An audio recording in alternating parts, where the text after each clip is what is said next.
কেউ ঢোকালো না। এমনকি এখন যারা পাল্টাচ্ছে তারাও ঢোকাবে বলে কোনো আশ্বাস দিয়েছে আমার জানা নাই, এবং ঢোকাবে এমন কোনো দূরতম সম্ভাবনা আমি অন্তত আমার ক্ষুদ্র চোখে দেখি না। যাদের চোখের পাওয়ার বেশি তারা দেখলে দেখতে পারেন, আমি আমার চোখে দেখি না। এই যদি হয় অবস্থা, তাহলে যদি সংবিধানের মধ্যে শিরিক থাকে, আরে সরকার কে এলো আর কে গেল, নেতা কে এলো আর কে গেল, এটা বড় বিষয় না। নীতিতেই যদি শিরিক থাকে, নীতিতেই যদি কুফর থাকে, নেতা হাজারটা পরিবর্তন হলেও এই জাতির ভাগ্য পরিবর্তন হবে না। নীতির পরিবর্তন লাগবেই লাগবে। যদি ভালোই বলে পরিবর্তন করে ভালো, নাহলে বিপ্লব ঘটিয়ে প্রয়োজনে পরিবর্তন করিয়ে নিতে হবে। না হলে কুফরি নীতির উপর খাঁটি ইমানদাররা নিয়েও যদি বসায় দেন, কাজের কাজ কিছু হবে না। ইমাম আজম ইমাম আবু হানিফা লাশ কেন হয়েছেন? কি অপরাধ করেছে? জঙ্গি মামলা নিয়ে জেলে গিয়েছিলেন অথবা গাড়ি ঘোড়া ভাঙচুর করেছিলেন? কিচ্ছু না, তার নামে এগুলোও ছিল না। তাহলে কেন তিনি জেলে গেলেন? কেন তিনি লাশ হলেন কারাগারের ভেতরে? পাপ কি, অপরাধ কি? অপরাধ হলো তাকে প্রধান বিচারপতির পদ অফার করা হয়েছে। সৌভাগ্যের ব্যাপার, আমাকে আপনাকে করলে তো লাফায় লাফায় রাজি হবে, আসলে খুশি হব। তাকে অফার করা হয়েছে। মাঝে মাঝে চিন্তা এমন করি যে আল্লাহ তাআলা তার কিছু বান্দার দিলের মধ্যে ঈমানের কি শক্তি ঢেলে দেয়। শুধু বড় হুজুর বলেই কথা নেই যে ইসলামের রেনেসার কবি ফররুখ কোন হুজুর না, জীবনে মাদ্রাসার বারান্দায় পা দিয়েছে কিনা পড়ার জন্য আমার জানা নেই, আমার জানা নেই। সারা জীবন অভাবে থেকেছে, বড় কষ্ট করেছে। সবাই তো আর রবি ঠাকুরের মতো জমিদার ছিল না যে পায়ের উপর পা তুলে বসে গোলামবাদী নিয়ে ফুর্তি করে এরপর বসে বসে আরামে কবিতার সাহিত্য চর্চা করবে আর এই শিরিক ওই শিরিক ঢুকাতে থাকবে না। বরঞ্চ বড় কষ্ট করেছে ফররুখ জীবনে। তার কাছে সরকারের পক্ষ থেকে অফার আসলো, তখন বাংলাদেশ হয় নাই, পাকিস্তানি সরকার, সরকারের পক্ষ থেকে অফার আসলো যে আপনাকে সরকারি অর্থে হজে পাঠানো হবে। খুশির ব্যাপার, আনন্দের ব্যাপার। আমাকে আপনাকে অফার দিলে সবার আগে ফেসবুকে পোস্ট দিব, আলহামদুলিল্লাহ চিনোস নি আমার বেটা, আমার সরকারে এত এত হুজুর থাকতে আমার দিকে নজর পড়েছে, আমারে নিয়ে যাবে সরকারি অর্থে হজে। কিছু একটা তো হয়েছে, নাহলে আমারে নিল কোন দুঃখে। এই টাইপের একটা অহংকার আসবে না ভেতরে? আসবে। তাকে অফার দেওয়া হলো, তিনি বললেন না আমি সরকারি টাকায় হজে যাব না। কেন যাবেন না? সবাই অবাক।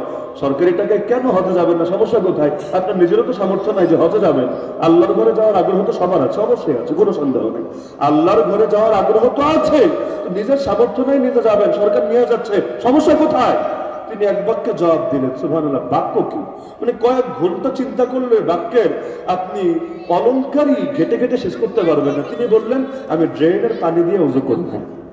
সুবহানাল্লাহ, কি এক বাক্য! আমি ড্রেনের পানি দিয়ে উযু করি না। কেউ কিন্তু তাকে উযু করতে বলে নাই, বলেছে হজে যেতে। কিন্তু কি একটা রূপক অর্থে এত সুন্দর একটা বাক্য বললেন, আমি ড্রেনের পানি দিয়ে উযু করি না।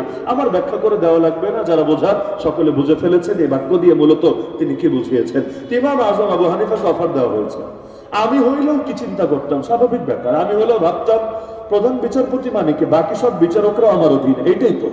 তাহলে আমি যদি এখন ক্ষমতায় যাই, আর এখন যেভাবে আসলে ওই যে আইন টাইন লেখা টেখা থাকে, আগে তো দুনিয়াতে এত সবিন্যস্ত হয়ে সারে নাই, মোটামুটি তার ব্যাপক স্বাধীনতা থাকবে, কাজে ব্যাপক স্বাধীনতা থাকবে। তা আমি যদি যাই, যত ধরনের ঝামেলা আছে সব পরিবর্তন করে দিতে পারবো। আর ক্ষমতায় তো মুসলমানদের খলিফা, আর যাই হোক, পাপী হোক, জালেম হোক আর যেমনই হোক, কিন্তু খলিফা তো তখনও সেকুলার শাসক তো দুনিয়াতে আসে নাই। তো খলিফার অধীনে প্রধান বিচারপতি হব, সমস্যা কি? যতটুকু পারি সংস্কার করব, আর যেটা পারবো না এটার জন্য আল্লাহর কাছে মাফ চাইবো, আল্লাহ মাফ করে দিবে। আর আল্লাহ সাধ্যের বাইরে বোঝা চাপায় দেয় না, স্বাভাবিক ব্যাপার। আমি হলেও হয়তো এভাবে চিন্তা করতাম। কিন্তু ইমাম আবু হানিফা বললেন আমি এই পদ নেব না। কেন নেবেন না? যে এই পদে যদি আমি যাই, আমি এই খলিফার কারণে স্বাধীনভাবে কোরআন সুন্নাহর আইন বাস্তবায়ন করতে পারবো না। কেন? ওই যে স্বজনপ্রীতি হবে, বিভিন্ন সময় রাজার পক্ষ থেকে ইশারা দিয়ে দেওয়া হবে যে এভাবেই বিচারটা করতে হবে, আর না করলে কি হবে? ওই যে এসকে সিনহার যা হয়েছে, দেশ ছেড়ে পালাতে হবে রাতারাতি, না হলে রাজার রৌশানলে পড়ে নিজের জান যাওয়ারই আশঙ্কা আছে। তো এখন একদিকে জানের খতরা, আরেকদিকে নিজের দিনদারি রক্ষা করার প্রশ্ন। সুতরাং তিনি বললেন আমি হব না। আর তার চাইতে বড় ঝামেলা হলো, আমি যদি হই তাহলে লোকে খলিফার একটা আদর্শ খলিফা মনে করবে। কারণ যার অধীনে ইমাম আবু হানিফা একজন কর্মচারী, তাহলে সেই খলিফা তো অবশ্যই ভালো মানুষ হবে। মানুষ কিন্তু এভাবে বিবেচনা করে। আপনি একটা দলে জয়েন করলেন, আপনার ভেতরে যত ভালো নিয়ত থাকুক, ধরেন আপনি ওলামা লীগের সভাপতি, উদাহরণ দিচ্ছি, আপনার ভেতরে যত ইখলাস থাকুক, যত নিয়ত থাকুক, আমি সংশোধন করব, সংস্কার করব, কিন্তু আপনি যাওয়ার দ্বারা আপনার যত আন্ডা বাচ্চা আছে, আপনার যত ফ্যান ফলোয়ার্স আছে, এরা বলবে ওরা যদি ভালো না হয়, আমার হুজুর ওই দলে গিয়া সভাপতি হলো কোন দুঃখে, তার মানে আমার হুজুর যাওয়াই প্রমাণ করে ওরা ভালো, ওরা জামানার হাসান বসরি, জামানার রাবিয়া বসরি। সাধারণ মানুষের জন্য ফিতনা হবে নাকি হবে না? অবশ্যই হবে। ইমাম আহলে সুন্নাত ওয়াল জামা ইমাম আহমদ বিন হাম্বল রাহমাতুল্লাহ আলাইহি, যিনি একাধারে আকীদারও ইমাম, হাদিসেরও ইমাম, ফিকহ ফাতওয়ারও ইমাম, তিন শাস্ত্রের ইমাম, তিনি যখন কারাগারে দিনের পর দিন মায়ের খেতে খেতে আল্লাহর বান্দাকে পরাপর তিনজন খলিফা জুলুম করেছে, একজন না, তিনজন খলিফা জুলুম করেছে। তার সঙ্গে যারা জেলে ঢুকেছিল কেউ বেঁচে নাই, একে একে সবাই মরেছে, সর্বশেষ তিনি আছেন শুধু, বয়স হয়ে গেছে। প্রতিদিন তার এত মারা মারছে, পিঠের গোস্তগুলো পর্যন্ত কিমার মতো হয়ে গেছে। তার সাগরেদ গিয়ে বলছে, হযরত আর কত? জান বাঁচানোর জন্য কুফরি কথা বলাও তো জায়েজ আছে, আর আপনার কি দরকার আছে সাধ্যের বাইরে বোঝা দেওয়া? ওরা তো এটাই শুনতে চায় আপনার থেকে যে আপনি বলবেন কোরআন এটা আল্লাহর সিফাত, আল্লাহর কালাম, এটা অসৃষ্ট, এটা অনাদি, অনন্ত, চিরন্তন, অবিনশ্বর, এটা বলা বাদ দিয়ে আপনি বলবেন কোরআন মাখলুক। আমরাও যেমন মাখলুক, আসমান জমিনও যেমন মাখলুক, কোরআনও মাখলুক। মানে একসময় কোরআন ছিল না, এখন আছে, আগামীতে কি হবে না হবে আগামীটা আগামীতে দেখা যাবে, এই টাইপের একটা বক্তব্য আপনি দিয়ে দেন, যার তো বাঁচবে।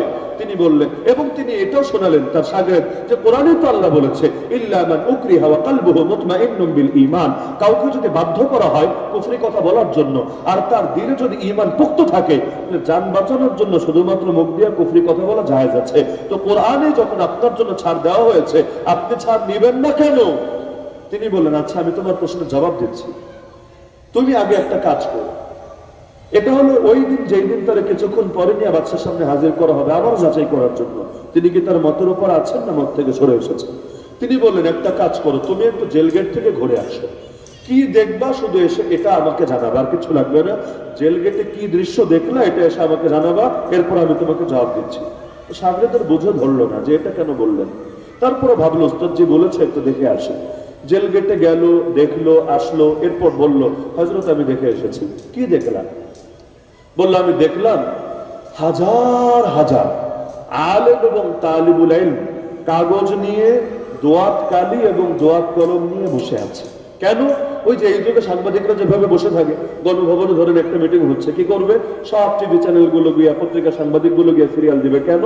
কি আলাপ হয়েছে এটা শোনার জন্য, প্রেস ব্রিফিং এ কি বলছে এটা দেখার জন্য। ঠিক এইটাই যে ইমাম আহলে সুন্নাত ওয়াল জামা ইমাম আহমদ বিন হাম্বল এই আকীদার ব্যাপারে, এই মাসালার ব্যাপারে সর্বশেষ কি মত দিচ্ছে, আগের মতটাই দিচ্ছে নাকি মত পরিবর্তন করছে? মত পরিবর্তন করলে ঠিক কোন দলিলের আলোকে, কোন যুক্তির আলোকে, মানে এর ইল্লাত কি, এর কজ কি, এর লিম কি, এটা জানার জন্য এই হাজার হাজার আলেম এবং তালিবেন বসে আছে, যারা এক এলাকার না, কেউ ইরাকের, কেউ ইরানের, কেউ শামের, কেউ মিশরের, কেউ মক্কার, কেউ মদিনা, কেউ সিরিয়া। তার থেকে শোনার পরে এক একজন এক এক এলাকায় চলে যাবে, গিয়ে তাদের এলাকার মানুষদেরকে এটা শেখাবে, তাদের ছাত্রদেরকে এটা বলবে, ছাত্ররা ছাত্রকে বলবে, ছাত্ররা ছাত্রকে বলবে, এভাবে চলতে থাকবে। ইমাম আহমদ বিন হাম্বলের রেফারেন্সে যে আকীদার ব্যাপারে তিনি এই বক্তব্যটা দিয়েছে, তিনি এবার বললেন, আচ্ছা তুমি আমাকে বলো, আমি যদি এখন একটা কুফরি কথা বলি আকীদার ব্যাপারে, আমি যদি এখন বিতর্কিত বক্তব্য প্রদান করি, আমার জান হয়তো বেঁচে যাবে, কোনো সন্দেহ নাই, বাদশাহ আমাকে সর্বোচ্চ সম্মান দিবে এবং আমাকে বড় মাকামও হয়তো দিবে, কিন্তু আমার একার জান বাঁচানোর জন্য এই যে হাজার হাজার মানুষের ঈমান বরবাদ হবে, তাদের মাধ্যমে যত লোকের কাছে ভুল আকীদা পৌঁছবে, সবার ঈমান যে হুমকির মুখে পড়বে, এভাবে কত যুগ, কত শত বছর পর্যন্ত মানুষের ঈমান আমার রেফারেন্সে হুমকির মুখে পড়বে। কিয়ামতের দিনের দায় কে নেবে? আমি এক আহমদ বিন হাম্বল আমার আদর্শ রক্ষার্থে মরে গেলে কোনো সমস্যা নাই, কারণ যে আদর্শের গোড়ায় রক্ত ঝরে ওই আদর্শ দুনিয়াতে একসময় ফুল ফুটাতে থাকে। সুতরাং আমি মরলে সমস্যার কিছু নাই, কিন্তু আমি আমার জান বাঁচানোর জন্য যদি আমার ইলমের সঙ্গে খেয়ালত করি, আমার জান তো বাঁচবে, গোটা একটা জাতির ঈমান বরবাদ হয়ে যাবে। সাধারণ মানুষের বিষয় আলাদা, অবশ্যই ব্যক্তিদের বিষয় আলাদা। সাধারণ মানুষ আপোষ করে নিলে সহজ, কিন্তু যাদেরকে লোকে শোনে, মানে, যাদেরকে অনুসরণ করে, আরে তাদের প্রতিটা জিনিস, প্রতিটা পা ফেলার আগে চিন্তা করতে হয়, জাল্লাতুল আলিমি জাল্লাতুল আলামি। একজন আলেমের পদস্খলন গোটা জাতির পদস্খলন, আর একজন আলেমের দৃঢ়তা গোটা জাতির দৃঢ়তা। কারণ শাহাদাত কোনো সমাপ্তি না, শাহাদাত তো সূচনা। এজন্যই তো বলা হয় ইসলাম জিন্দা হতা হয় আর কারবালা কে বাদ। কারণ অতীত থেকে আজ পর্যন্ত যারাই কোরবানি দিয়েছে প্রত্যেকের নাম ইতিহাস অমর হয়েছে। নবীর সাহাবী তো প্রায় 2 লাখের কাছাকাছি। কয়জনের নাম জানেন? কয়জনের নাম জানেন? কিন্তু ঘাটলে দেখবেন যারা দ্বীনের জন্য কোরবানি দিয়েছে তাদের নামগুলো শুধু শিক্ষিত না, একেবারে বাচ্চারাও জানে। বেলালকে চেনে না কে আছে, আম্মার ইয়াসির খুবাইব খাব্বাবকে চেনে না কে আছে, সুমাইয়াকে চেনে না কে আছে, হোসেনকে চেনে না কে আছে, রাদিয়াল্লাহু আনহুম আনহুন্না আজমাইন। দ্বীনের জন্য যারা কোরবানি দেয় আল্লাহ তাদেরকে ঠকায় না। সৈয়দ কুতুব রাহমাতুল্লাহ আলাইহি তাফসীর ফি জালালুল কোরআন লিখলেন, সারা জীবনে তার লেখার পর থেকে সারা জীবন এক এডিশনও বিক্রি হয়ে শেষ হয় নাই। মানে এত কম সেল হচ্ছে, একটা এডিশনও শেষ হয় নাই। যেই বছর তাকে তার আদর্শের জন্য, তার লেখার জন্য, বিশেষ করে মাআলিম ফি তারিখ, যার ইংলিশ অনুবাদ হচ্ছে মাইলস্টোন, বাংলায় বহু অনুবাদ বের হয়েছে, এই বইটার জন্য বিশেষ করে যখন তার ব্যাপারে ফাঁসির রায় হলো, সমাজ বিপ্লবের এমন বই ইনশাআল্লাহ কিয়ামত পর্যন্ত মুমিনদেরকে সমাজ বিপ্লবের প্রেরণায় উজ্জীবিত করবে, জাগ্রত করবে। যখন তার ফাঁসির রায় হলো এবং ফাঁসি কার্যকর হলো, 1 বছরে তাফসীর ফি জালালুল কোরআনে 7 এডিশন বিক্রি হলো। সারা জীবন 1 এডিশনও না, আর 1 বছরে 7 এডিশন। আর আজকের বিশ্বে আমি যদি প্রশ্ন করি সবচাইতে বেস্টসেলার তাফসীরের নাম কোনটা বলেন তো? সেটা কি তাফসীর ইবনে কাসির, না তাফসীর কুরতুবী, না তাফসীর কাবীর ইমাম ফখরুদ্দিন নাজির? কোনটা? আপনি হয়তো এক একটা আইডিয়ার ভিত্তিতে বলবেন, কিন্তু বাস্তবে ঘাটাঘাটি করলে দেখবেন সবচাইতে বেশি বেস্টসেলার যেই তাফসীর সেটার নাম তাফসীর ফি জালালুল কোরআন। কেন? এর চাইতে দামি তাফসীর দুনিয়াতে নাই, এর চাইতে বেশি অথেন্টিক তাফসীর দুনিয়াতে নাই। বহুত আছে। ইবনে কাসিরের সঙ্গে তুলনা চলে, প্রশ্নই আসে না। কই ইবনে কাসির আর কই তাফসীর ফি জালালুল কোরআন? ফাদলু ইলমিস সালাফ আলা ইলমিল খালাফ। তারপরে এত দাম কেন বেড়েছে? আর এজন্য বাড়ে নাই যে এর মধ্যে এমন জ্ঞান আছে যেটা দ্বিতীয় কোনো কিতাবে নাই, কিন্তু এর জন্য বেড়েছে এই আদর্শের পেছনে রক্ত আছে, কোরবানি আছে। যে আদর্শের পেছনে খুন ঝরে, ওই আদর্শ একসময় ফুল ফুটিয়েই থাকে। শহীদের রক্ত কখনো বৃথা যায় না। শাপলায় রক্ত ঝরেছে, ভাবার দরকার নেই বৃথা গিয়েছে। কতজনকে ক্রস ফায়ার দিয়েছে, ভাবার দরকার নেই বৃথা গিয়েছে। কতজনকে লাশ বানিয়ে কারাগার থেকে বের করেছে, ভাবার দরকার নেই বৃথা গিয়েছে। আর এই শহীদদের রক্তের বদৌলতেই ইনশাআল্লাহ, তাদের রক্তের বদৌলতেই আগামীর বাংলাদেশ, ইসলামের বাংলাদেশ, কোরআনের বাংলাদেশ, আল্লাহর জমিন, আল্লাহর খেলাফতের বাংলাদেশে পরিণত হবে ইনশাআল্লাহ। আল্লাহু আকবার, আল্লাহু আকবার। ইসলামের শত্রুরা হুশিয়ার সাবধান, হাদিসের শত্রুরা হুশিয়ার সাবধান। নারে তাকবীর, আল্লাহু আকবার। এবারও আপনি দেখেন না শহীদ আবু সাঈদ, শহীদ মুগ্ধ, এই যে একের জন্য শাহাদাত, পুরো আন্দোলনের মোড়ই অনেকটা পরিবর্তন করে দিয়েছে না? এর মধ্যে অসাধারণ এক শক্তি পয়দা করে দিয়েছে না? স্বাভাবিক ব্যাপার। আলেমরা আমার যতবার মাজলুম হয়েছে, মাজলুম হওয়ার দ্বারা মানুষের দিলে তাদের মহব্বত কমেছে। আরে কমেছে, সুবহানাল্লাহ। এখন কেমন একটা অবস্থা, রিমান্ডে আমাদেরকে পর্যন্ত বলেছে, হুজুর আমাদের এইখানে 70 জন লোক নিযুক্ত আছে সির্ফ আপনাদের বয়ান শোনার জন্য। আমি বললাম বয়ান শোনার জন্য বলতে মানে আমাদের বয়ান শুনবে কেন? বয়ান শোনার মধ্যে কি হেদায়েত নিবে এজন্য? মনিটরিং করার জন্য, আপনারা কি বলেন না বলেন। আমি বললাম তা আমাদের জন্য 70 জন, মানে এত সংখ্যাটা তো একটু বড় মনে হচ্ছে, এত কেন? বলল দেখেন, অনলাইনের মোটামুটি সোশ্যাল মিডিয়ার 70% আপনাদের দখলে, ইউটিউব বলেন, ফেসবুক বলেন, প্রায় 70% আপনাদের দখলে। এখন এমন মানুষ কমই আছে যারা হুজুরদের বয়ানগুলো ফলো করেন। এমনকি যারা নাটক দেখে, যারা সিনেমা দেখে, যারা গান বাজনা দেখে, ওরাও নজরে রাখে কোন হুজুর কি বলে, কোন হুজুর কি করে না করে, অল টাইম আপডেট থাকে মানুষ। এভাবে যদি আপনাদেরকে স্বাধীনভাবে মাঠ ছেড়ে দেয়, তাহলে আপনারা তো গোটা জাতিরা জাগায় দিয়ে আমাদের বরবাদ করে ছাড়বেন। এজন্য নজরে তো রাখা লাগে, কোন দিকে কি বলছেন, কি করছেন, গতি কোন দিকে যাচ্ছে, দেখে দেখে তো রাখা লাগে। এজন্য জিজ্ঞাসাবাদও করেছে চোখ বেঁধে, আবার হাতও পেছনে হ্যান্ডকাপ দিয়ে বেঁধে। কেন? হাত যদি খোলা থাকে, আবার যদি একটু কোন এক ফাঁকে যদি চোখ একটু খুলে নেই, অথবা সামান্য একটু ছিদ্র দিয়ে দেখে ফেলি, একেবারে হাত বেঁধে আবার চোখ বেঁধে। জিজ্ঞাসা করলাম একজনকে পরবর্তীতে যে এভাবে করার কি দরকার ছিল? সরাসরি বললেই তো হতো, ফেস টু ফেস আলাপ করলে তো কথা বলতো সুবিধা। বললো না হুজুর, চেহারা যে চিনে যাবেন, পরে ঠেলাকে সামলাবে। কারণ আপনারা তো এমনি ঝামেলার মানুষ, একবার যদি চেহারা চিনে যান, পরে যদি আবার নামটাও কোনোভাবে জেনে যদি পাবলিক প্লেসে এগুলো বলে ফেলেন, তাহলে আপনাদের তো অনুসারী কমতি নাই। কে যে কখন কি ঘটায় দিবে না দিবে, আমাদেরও তো বিবি বাচ্চা আছে, আমাদেরও তো প্রাণ আছে, বহু কিছু চিন্তা ফিকির করে চলা লাগে। এই হলো অবস্থা। আমি বললাম না, অতীতে ফেরাউন পর্যন্ত মাসুম বাচ্চা দুনিয়াতে আসে নাই, তার ভয় থরথর করে কাঁপে। এখনো দুনিয়ার এত বড় বড় জালেমরা কিন্তু মুসলমানের অস্তিত্ব পর্যন্ত এদের জন্য আতঙ্কের কারণ হয়ে থাকে। সিরিয়া স্বাধীন হলো, একদিন অতিবাহিত হতে পারে না, এর আগে ইসরায়েল আমেরিকা মিলে বোম্বিং শুরু করে দিল। কেন রে ভাই, দেশ একটা স্বাধীন হলো, কয়টা দিন যেতে দে। আর তোর তো খুশি হওয়ার কথা, কারণ 54 বছরের আপদ বিদায় হয়েছে। কারণ এরা ছিল রাশিয়ার দালাল, আর রাশিয়ার সাথে তোর সতীনের সম্পর্ক, তো সতীনের দালাল বিদায় হয়েছে, তোর না মিষ্টি বিতরণ করা দরকার। কিন্তু না, তুই উল্টা আবার মারতে গেলি কেন রে? এটা তো লজিকে ধরে না। হ্যাঁ, তাদের কাছে লজিক হলো, যদি নাস্তিকদের স্বাধীন করতো হামলা চালাতো না, যদি বাবরামদের স্বাধীন করতো হামলা চালাতো না। যেহেতু মুজাহিদরা স্বাধীন করেছে, যেহেতু বিপ্লবীরা স্বাধীন করেছে, এখন যদি ইসলামী শরিয়াত কায়েম হয়ে যায় সেখানে, তাহলে আমেরিকার এই আধুনিক এই যে তাদের মোরলগিরির কি হবে? মানুষ যদি নিউ ওয়ার্ল্ড অর্ডার থেকে মুখ ফিরায় নেয়, ওদের পুঁজিবাদী সিস্টেম থেকে মুখ ফিরায় নেয়, ওদের ডেমোক্রেসি নামের আধুনিক কুফর থেকে মুখ ফিরায় নেয়, সবাই যদি ইসলাম চায়, ইসলাম চায়, ইসলামের কোনো বিকল্প নাই এভাবে স্লোগান দিতে শুরু করে, ওদের পায়ের তলায় তো মাটি থাকবে না। এজন্য সব সইতে রাজি, কিন্তু মুসলমানের বিজয় কোনোভাবেই সয়ে দিতে রাজি না।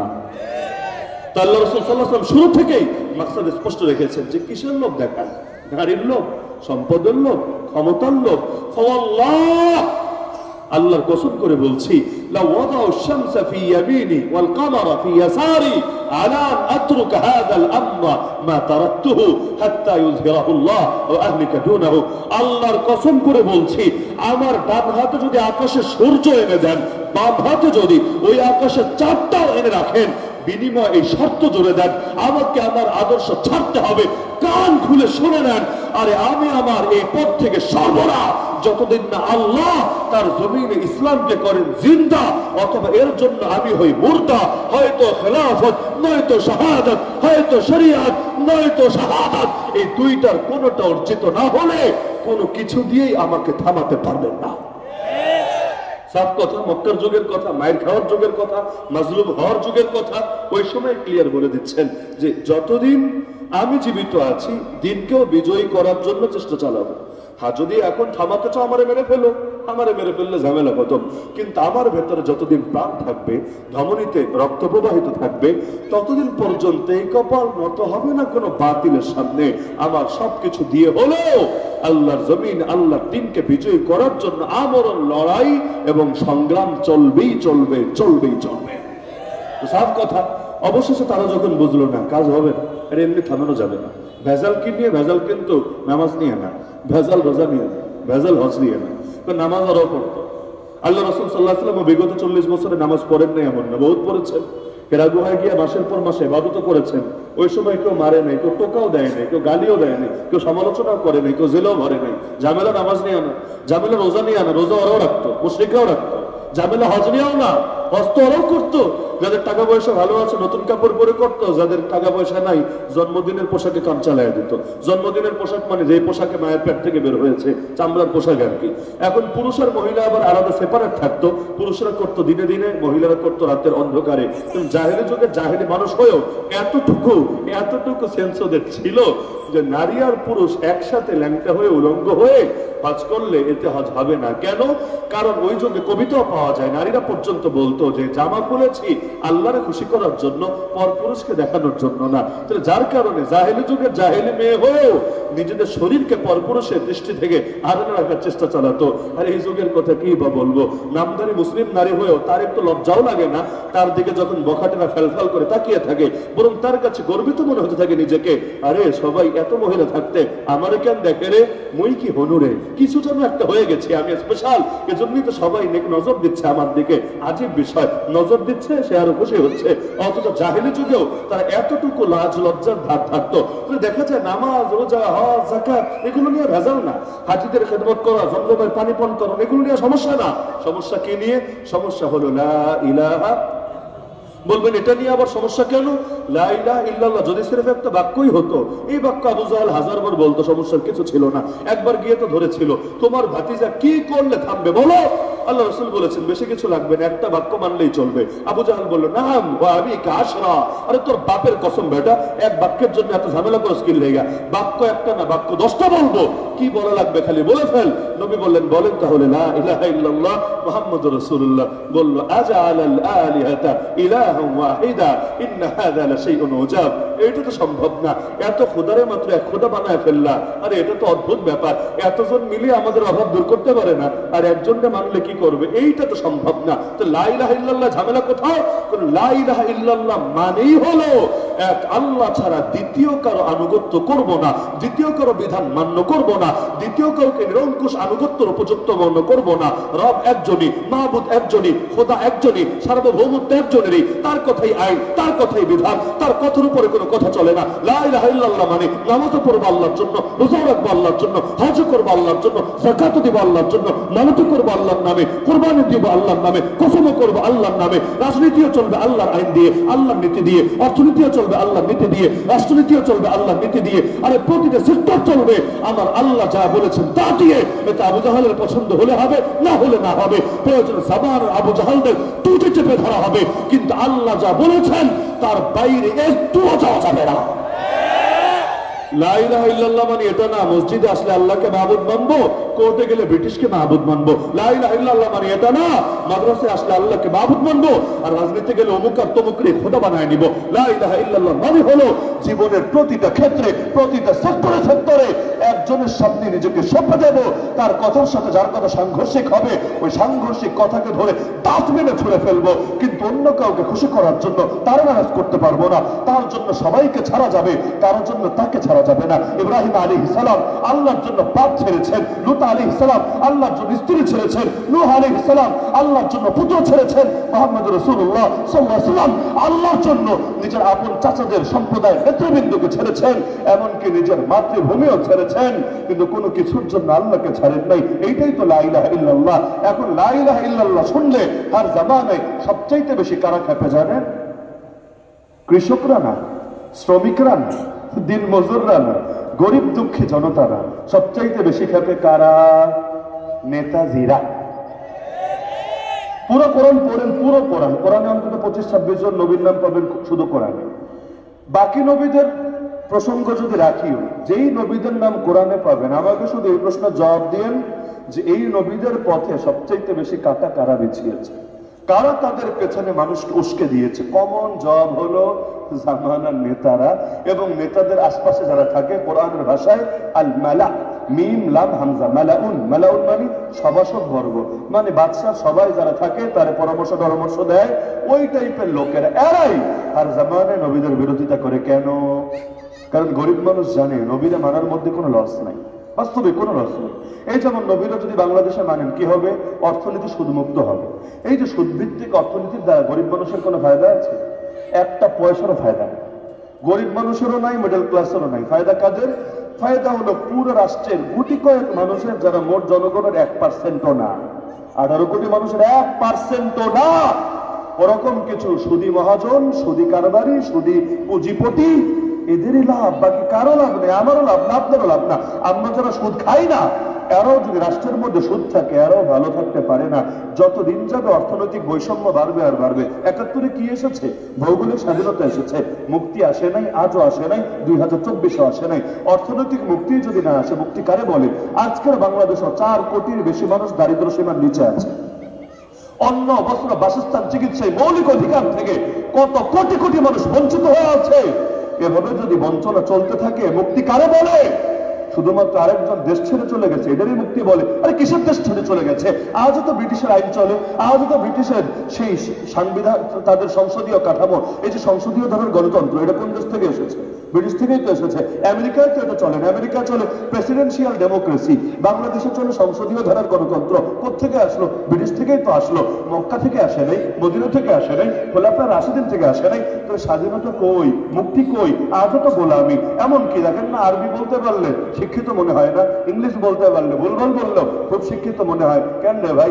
রক্ত দিলে বাংলার জন্য, আর এত সুন্দর সুন্দর ইংলিশ বললে খুব শিক্ষিত মনে হয়। কেন? কারণ এখন রক্তের মধ্যে ওই ইংরেজদের আনুগত্য রয়ে গেছে। ওদের মতো চুল কাটলে, ওদের মতো মুখ বানালে, ওদের মতো কাপড় পরলে না, স্মার্ট। আর নবীর মতো দাড়ি রাখলে খ্যাত। আরে কিসের জন্য দাড়ি কাটো তুমি? দাড়ি কাটলে বেশি সুন্দর দেখা যায়? আমার নবী সুন্দর ছিলেন না? নবীর চেয়ে তো সুন্দর হতে পারবা? নবীর চেহারা যদি সুন্দর হয়, তোমার চেহারা নবীর চেহারার মতো হলো না কেন? নবীর চেহারার প্রতি এত দুশ্মনী কেন? নাকি নবীর চেহারা স্মার্ট ছিল না, তুমি স্মার্ট হবা? কিসের স্মার্ট হবা? আল্লাহ নবীর চেহারার সাথে যেই চেহারা মিলবে না, কিয়ামতের দিন সেই চেহারাই তার জন্য লজ্জার কারণে পরিণত হবে। কিয়ামতের দিন হাউজে কাউসারের পানি কে খাওয়াবে? তোমার মেসি খাওয়াবে? হাউজে কাউসারের পানি তোমার হলিউড বলিউড রেস্টুরেন্টে খাওয়াবে? হাউজে কাউসারের পানি তোমার ফাসে ফাজলে খাওয়াবে? হাউজে কাউসারের পানি খেতে যখন যাবা, কোন মুখ নিয়ে হাজির হবা? তোমার মুখটা নবীর সাথে মিল আছে? যদি মিল না থাকে, এখন রক্তের ভেতর গোলামি কেন? তাও আল্লাহর গোলামি, রক্তের ভেতর কাফেরদের গোলামি কেন? আল্লাহ রাসূল সাল্লাল্লাহু আলাইহি ওয়াসাল্লাম শুরু থেকে স্পষ্ট রেখেছেন ইসলামকে বিজয়ী করবেন। আলহামদুলিল্লাহ, মুসলমান যদিও কম ছিল, কিন্তু সবাই এই লক্ষ্যে এক ছিল। আমরা এক নাই। বাংলাদেশে 14 কোটি মুসলমান, 4 কোটি বাংলা বের করেন যারা আসলে ইসলামের বিজয় চায়। 4 কোটি বাদ দেন, 2 কোটি বের করেন, 2 কোটি বাদ দেন, 1 কোটি বের করেন, 1 কোটি বাদ দেন, 10 লাখ প্রশিক্ষিত মানুষ বের করেন, প্রশিক্ষিত কর্মী বের করেন, যারা আল্লাহ জমিনে আল্লাহ দিন বিজয়ী করার জন্য রক্ত দিতে রাজি, বিপ্লব করতে রাজি। 10 লাখ মানুষ মারলে এটা দেখান। আজকে যদি 10 লাখ মানুষও থাকতো, বাংলাদেশের চিত্র ভিন্ন কিছু হতো। নাই নাই নাই নাই। অথচ ওই জামানে যারাই মুসলমান হয়েছে সবার টার্গেট ছিল এটা। তয়েফে গেলেন কেন? তয়েফে গেলেন কেন? গিয়েছিলেন তো এজন্যই, সেটাকে একটা দিনের ঘাঁটি বানাবেন। সেখানে যদি দিনের ঘাঁটি বানাতে পারেন, দিনকে দিন ইসলামের বিজয়কে এগিয়ে নিয়ে যেতে পারবেন। হজের মৌসুমে দাওয়াত দিতেন কেন?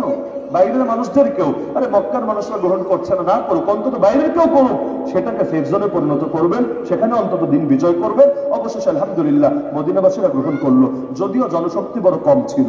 আগে বলেছি না, সবুজবাগে যত মুসলমান আছে, আর 20 ভাগ এর চাইতে আরো বেশি কম মুসলমান, গুটি কয়েক মুসলমানকে নিয়ে মদিনায় দিন কায়েম করে ফেললেন। কিভাবে? 1 নম্বরে যারা ছিল সকলেই একই লক্ষ্যে একমত ছিল, ঐক্যবদ্ধ ছিল, সংগঠিত ছিল, প্রশিক্ষিত ছিল। কচুরি পাতার পানি ছিল না, তারা কচু গাছের মতো, ওই যে পানির মতো এভাবে তারা এলোমেলো ছিল না, বরং সকলেই স্থির ছিল। নিজেদের আদর্শকে বিজয়ী করার জন্য রক্ত দিতে পর্যন্ত প্রস্তুত ছিল। আমাদের মতো না যে সুখের দিনে লোকের অভাব নাই, দুঃখের দিনে লোকই নাই।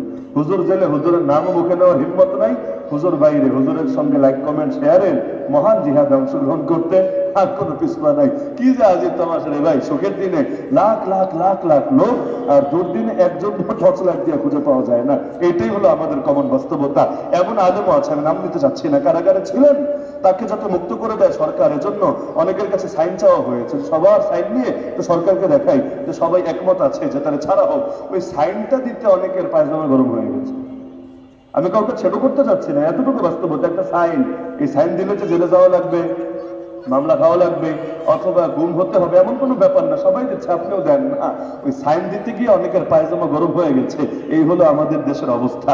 নাউজুবিল্লাহ মিন যালিক, আল্লাহ হেফাজত করুন। তো লোক কম ছিল, সবাই ঐক্যবদ্ধ ছিল, ভ্রাতৃত্বের বন্ধন এত সুদৃঢ় ছিল, একজন আরেকজনের জন্য জানও দিয়ে দিতে রাজি। ওই ঘটনা কে না জানে? পানি, মুমূর্ষ অবস্থায় পানি নিজে না খেয়ে ভাইকে দিয়েছেন, ভাই না খেয়ে আরেক ভাইকে দিয়েছে, পরপর 3-3টা প্রাণ ধরে গেছে, কারো আর পানি খাওয়া হয় নাই, কিন্তু শেষ টাইমেও স্যাক্রিফাইস করে গেছে। এটাকে না ভ্রাতৃত্ব বলে? আমি আমার ভাইকে রক্ষা করার জন্য নিজেকে আগায় দিব। একজন মুসলিম নারী যদি কাফেরের হাতে বন্দী থাকে, ফতোয়া স্বামীতে আছে, তাকে উদ্ধার করার জন্য তামাম দুনিয়ার মুসলমানদের জন্য লড়াই ফরজ হয়ে যায়। ইমরাআতুন সুবিয়াত বিল মাশরিক ওয়াজাবা আলা আহলিল মাগরিব আন ইউখাল্লিসুহা। পৃথিবীর পূর্ব প্রান্তে একজন নারী যদি বন্দী হয়, পশ্চিমে থাকা সব মুসলমানের জন্য তাকে উদ্ধার করা ফরজ দায়িত্ব হয়ে যায়। তাহলে আমাদের কি করা দরকার? আল্লাহ নবী এই যে মদিনার বুকে দিন কায়েম করলেন, আমাদেরও কায়েম করা দরকার না? এজন্য 1 নম্বরে জাতিকে ঐক্যবদ্ধ করা দরকার দিন কায়েমের লক্ষ্যে। এই জাতি তো দিন চায় না, দিন কায়েম করবেন কাদের মাঝে? চায় না, এখনো বোঝেই না। এবং আমাদের একটা ব্যর্থতা, আমরা বোঝাতে সক্ষম হই নাই। গরিবরে গিয়া বোঝান, ভাই দিন কায়েম হলে তোমার কি কি লাভ, এখন তোমার কি কি লস। কৃষকরে বোঝান, শ্রমিকরে বোঝান, নারীকে বোঝান, প্রতিটা শ্রেণীকে বোঝান যে দিন কায়েম হলে আখিরাত রাখেন। আখিরাতের বয়ান শুনলে সবার দিল গলে না, অনেকে নগদ চায়, নগদ। ওই আখিরাত তো আছে, নগদ বুঝায় দেন যে ইসলাম আসলে কি ফায়দা আর ইসলাম না আসলে কি লস। এই আমেরিকা, এই রাশিয়া, এই চায়না, এই ইন্ডিয়া, তোমার মুক্তির জন্য আদর্শ বানায়নি, ওরা আদর্শ বানিয়েছে ওদের ধান্দার জন্য। সুতরাং ওদের ধান্দা পূরণ হতে দিলে আর যাই হোক মুসলিম উম্মার কপালে মুক্তি নাই। সুতরাং যদি মুক্তি চাও, যদি শান্তি চাও, আসো দ্বীনের ব্যাপারে ঐক্যবদ্ধ হই, দ্বীন কায়েম হলে এই এই সুবিধা পাবা। এভাবে বোঝাতে শুরু করেন। আমি দায়িত্ববোধ নিয়ে বলছি, এই দেশে একমাত্র গুটি কয়েক নাস্তিক বেঈমান যাদের অন্তরে মোহর পড়া, এছাড়া অধিকাংশ মানুষ ধীরে ধীরে ধীরে ধীরে ঐক্যবদ্ধ হয়ে যাবে ইনশাআল্লাহ। ঐক্যবদ্ধ মানে এক দলে ঐক্যবদ্ধ না, লক্ষ্যের ব্যাপারে ঐক্যবদ্ধ। আগে সবাই দিন চায়, কেন? সবাই যদি দিন চায় ভাই, এটা বাস্তবতা, সবাই সৈনিক হবে না, সম্ভব না। কিন্তু সবাই মাছ না হোক, অন্তত পানি হোক। আমার বাক্য বুঝতে কষ্ট হচ্ছে? সবাই মাছ না হোক, অন্তত পানি হোক। আপনি তো মাছ, আপনি চলবেন কি দিয়ে? ডাঙ্গা দিয়ে তো চলতে পারবেন না, পানি দিয়েই তো চলবেন। আরে কর্মী খুব বেশি থাকে না, সমর্থক যদি বেশি না থাকে, এই কর্মী কি করবে? শুধু কর্মী হয়ে যত সমর্থক বাড়বে, কর্মীর কাজ যাবে তত সহজ হয়ে। তাহলে আপনি মাছ হয়েছেন, আলহামদুলিল্লাহ। জাতির অন্তত পানি বানান। যদি পানির মাত্রাও বাড়ে, মাছের জন্য চলাচল সহজ হতে থাকবে ইনশাআল্লাহ। বহু দল দেখবেন আমাদের ইসলামপন্থী যারা আছে, এদের অনেক দল এমন আছে এদের কর্মীর অভাব নাই, মাশাআল্লাহ কর্মী আছে, যোগ্য কর্মী, প্রশিক্ষিত কর্মী, সব ঠিক আছে, তো সমর্থকের অভাব আছে। আবার বহুদল এমন ওদের কর্মী কম আছে কিন্তু সমর্থক বেশি আছে। কর্মীদের মধ্যে এত শৃঙ্খলা নাই, চেইন অফ কমান্ডার এত আনুগত্য নাই, এবং সবাই এক আদর্শের না, জগা খিচুড়ি মার্কা আদর্শের, বহুত ভেজাল।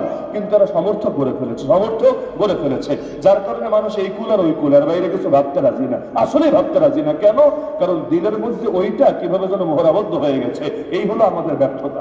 আমাদের ব্যর্থতা এখানে, আমরা জাতিকে বুঝাতেই পারি নাই ইসলামের চাইতে উত্তম কিছু হতেই পারে না, নবীর আদর্শের চাইতে অন্য কোনো কিছু সুন্দর হতেই পারে না, পৃথিবীর কোন আদর্শ আমার নবীর আদর্শের সঙ্গে তুলনীয় হতেই পারে না। এই কাজটা করা যাবে ইনশাআল্লাহ। লক্ষ্যের ব্যাপারে সবাইকে একমত করেন, ভ্রাতৃত্বের বন্ধনকে মজবুত করেন, আনুগত্য একেবারে সর্বোচ্চ পর্যায়ে নেওয়ার চেষ্টা করেন। উহুদ যুদ্ধে মুসলমান হেরেছিল কেন?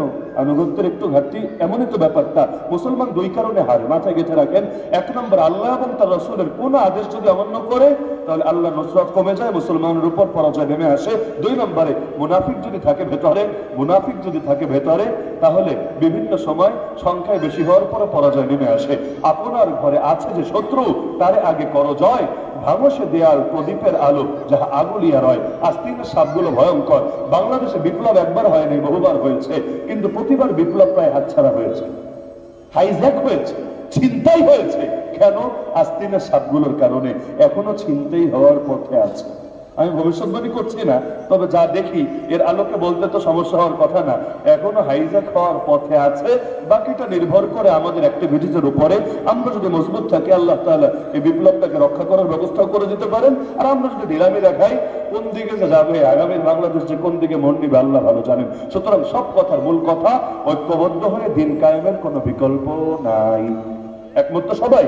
ঘরে 4 ভাই থাকলেও 4 রকম মত থাকে, ঘরে 4 ভাই থাকলেও 4 রকম মত থাকে, মাঝে মধ্যে ঝগড়াঝাটি মারামারিও চলে। কিন্তু পর যদি আসে ঘর দখল করতে, তখন কোনো ভাই কিন্তু চুপচাপ বসে থাকে না, হাতে হাত রেখে কাঁধে কাঁধ মিলিয়ে আগে পরকে ঠ্যাঙ্গানি দিয়ে দূর করে, এরপর প্রয়োজনে ঠান্ডা মাথায় আবার ঝগড়া করে। তা আমরা বহু ঝগড়া করেছি, আগামীতে প্রয়োজনে ঠান্ডা মাথায় আরো বাড়ায় করব, সমস্যার কিছু নাই। কিন্তু আপাতত পরে ঠ্যাঙ্গানি দিয়ে দূর করব, আল্লাহর জমিন আল্লাহর দ্বীনকে বিজয়ী করে তবেই তৃপ্তির নিঃশ্বাস ফেলব। পারবেন তো ইনশাআল্লাহ? फना फिल्लाह की तह में बका का राज मुज़मर है, जिसे मरना नहीं आता उसे जीना नहीं आता। वमा अलैना इल्ला अल बलागुल मुबीन। व आखिरु दावाना अनिल हम्दुलिल्लाहि रब्बिल आलमीन। अस्सलाम।